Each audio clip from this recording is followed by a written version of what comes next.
Put 2 screws down here, follow the board up, and use a 1-inch sheetrock screws, and you use that for your brace. And then we're going to do a cross brace from here all the way across here after we put another brace right here. Alright, and then after you line your board up, you put 2 screws here, and then you put 2 screws down here.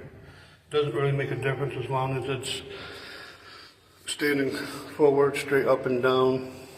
Doesn't necessarily have to be level. It's going to be a builder, so we only have to use 1 piece of sheet, which we have right here.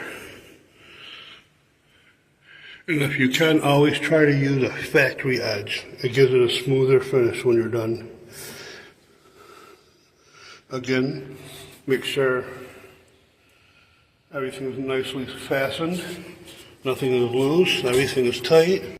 Alright, so we're close to being done with the bracing of the hole, putting what you call nailers. But after you put these in, you find your braces, cut them across like this, and put them about 6 to 8 inches away. And as you can see, I got to go up to the top right there, and I have to put one right there. And then we can cut our sheetrock. Alright, so as you see, we had just came back up from cutting the 3rd beam here, or the 3rd brace. And all 3 of them are in. Give it a good snug. Everything seems to be pretty tight. So we're good. Now we come over here, take measurements of how wide this is and how wide this is once again. And then we want to use the factory edge. Like this right here is not the factory edge. That's a rough cut edge. This right here,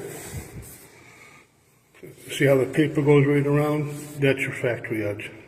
And we want to use that as much as we can for this hole right here. This actually started because there was a leak in the pipe that had maybe rusted out or something along those lines, and the pipe just gave out, so we had to get in here, dig it out, and do what I'm doing now to put it back together. And then we go from here, we come up here, and we measure from here all the way down to where we need to. As you can see, I already cut it. It was 26 inches. And again, make sure you always want to use the factory edge. And if you're not sure, always look for the paper that's wrapped around. That would be your factory edge. And over here, this is what you call your rough cut or your rough edge. Sometimes you have to trim them down. There's a tool called a rasp you can use, or you can use a sheetrock knife. But this is fairly a decent, easy job. And then after we cut the piece, as you can see, bring it over here. And what you want to do is you want to match it off. It's called a dry fit. You put it in, make sure everything is what it is. I did have to trim this a little bit because it was a little high on this side, but it's got a really weird cut, so you have to kind of make it fit, you know. And then after that's in, that's called dry fitting. And then we're going to tuck it in a little bit more on this side. We'll put a couple screws in each board, and then we'll take a measurement for this side. Alright, so now we got what we call the fitted piece. I put 3 screws on top, and if you notice right here, I went through the paper. I typically just leave them there, and I put one right next to it to help support that. There's like a little dip right here. And the reason why you use the factory edge, so when this dip right here and you're putting your mud over it, everything flows a little bit better than it would usually. So we put the braces on, the up and down braces. We put 3 screws in each one of the pieces, and now we just gotta come over here and cut that little piece right there. We'll dry fit it and repeat the process.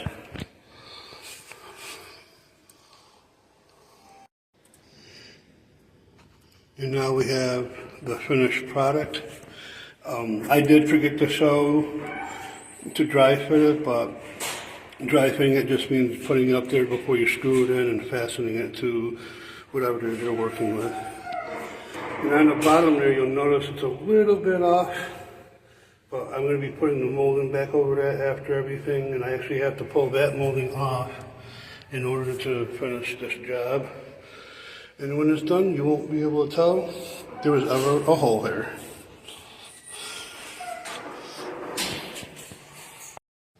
Alright, so it's actually the second day and we're back. I put a skim coat on to fill in the cracks and to help things bond a little better. So we're either going to do a wet sand or maybe like a scraping with a trowel or like a light dry sand. And let's get started. Alright, so what I meant by like a wet sand, it would be like maybe, you know, like a wet washcloth. You can give that a shot, see if that'll work. Seems to be kind of working in some spots. Or this is your dry sand right here. You do that, so you see all that is falling down, and then people breathe that in. Or we can take our blade here and just chop down a little bit here, chop down a little bit there, and do everything. And I'll let you know what it looks like when we're done. Alright, so now we're on to the next step. I smoothed everything over, and I actually used a combination of a couple of different things. I used a wet sand and a scraping because both were needed. But now we're at the part where we put our tape on and bond from the wall to the patch.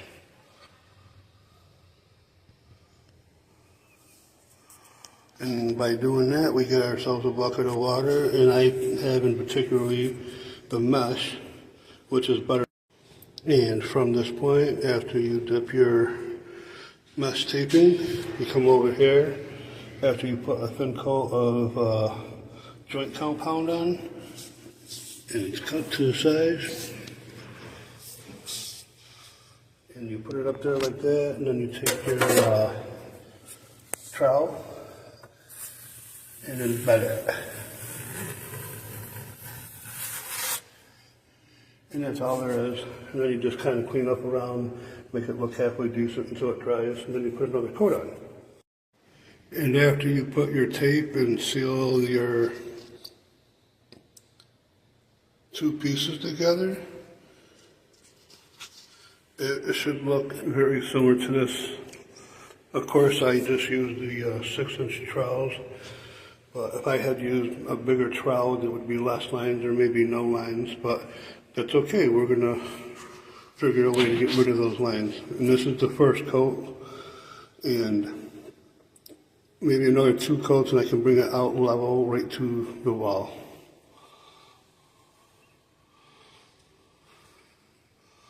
And now I'm coming down here, and I got to clean up the molding area for the rubber molding on this side and on this side.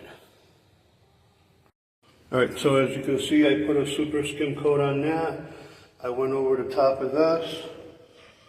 We measured everything out. We dipped our mesh paper, put it up, came down, and we went over here.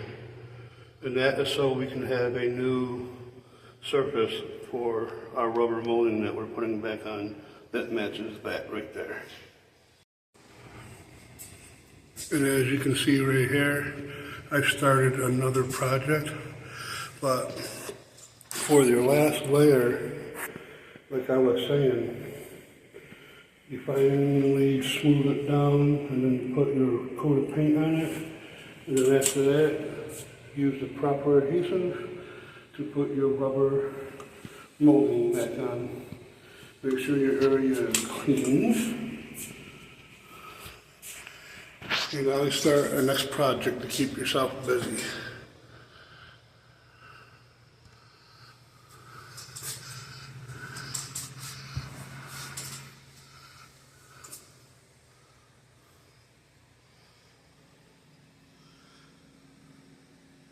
That is your finished product.